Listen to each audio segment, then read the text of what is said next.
First at 11, a Grand Rapids daycare shut down over allegations of drugs and people with criminal histories in the home. It is the latest closure of a daycare in Kent County. The state has suspended the licenses of 3 this year.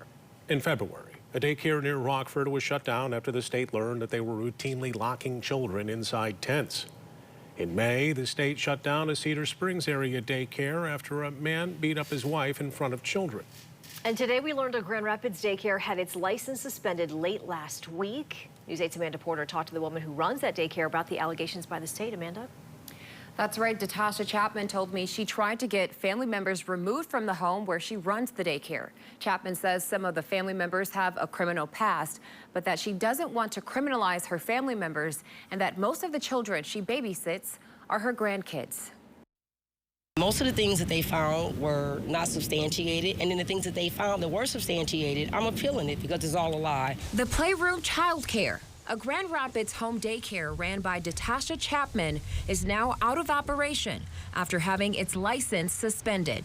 The state says Chapman failed to report relatives living in the home, failed to conduct criminal background checks, and that many of the household members are not conducive to the welfare of children. I have a huge time with my family, and sometimes it's very challenging, but I feel like I have a hold on it.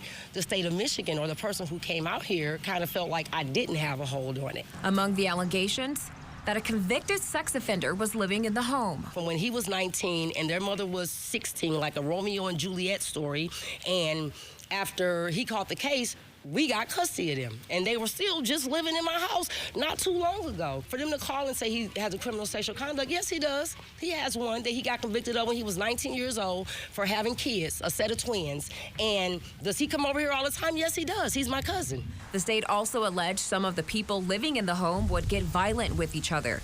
Chapman says she called the police after those incidents and tried to get those family members out. That same day, they called Child Protective Service and said that we beat the kids, that we burned the kids with cigarettes. I don't even smoke cigarettes. The state investigation also found that dangerous items were accessible to children, specifically jars of marijuana in the living room. My cousins and them got the house raided twice for running a drug house, and the only thing they found in the house was marijuana roaches.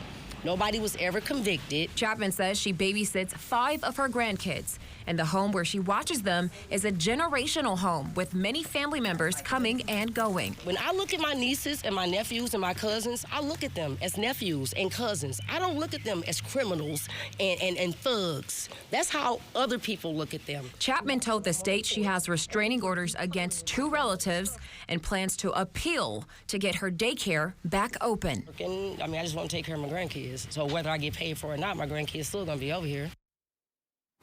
I reached out to the Department of Licensing and Regulatory Affairs regarding the license revocation, but no one was able to speak with me.